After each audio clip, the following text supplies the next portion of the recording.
Hi mga Mars! I'm Star Rodriguez Picture for our beauty, health at iba pang tips.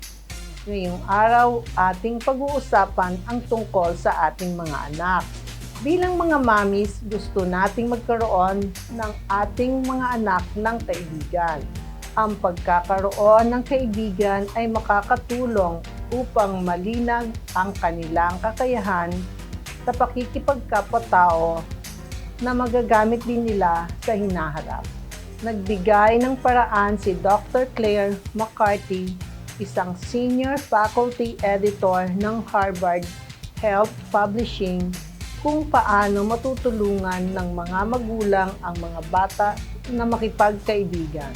Una, simulan sa tahanan at maging sa labas ng tahanan.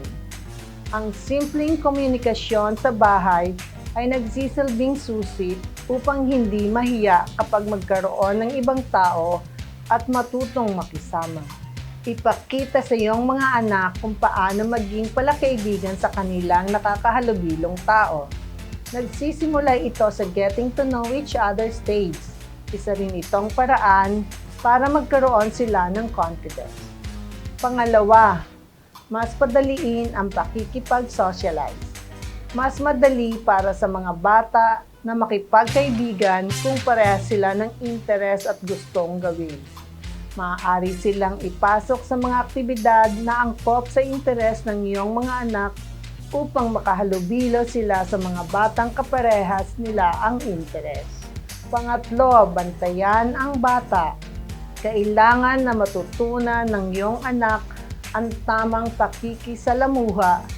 Kung magkaroong away sa pagitan ng iyong mga anak, ay maaari kang pumagitna upang maayos ang kanilang problema. Panghuli, magkaroon palagi ng kumustahan at suportahan. Ang pakikipag-usap sa iyong mga anak araw-araw at pakikinig ay isang paraan din upang matulungan sila sa pagkakaroon ng kaibigan. Ang pakikipagkwentuhan sa mga bata ay isa ring paraan upang mailabas nila ang kanilang saloobin tungkol sa mga bagay-bagay. Kaya naman, laging suportahan ng iyong mga chikiting upang magkaroon sila ng magandang pakikitungo sa kapwa na maaaring nilang maging kaibigan.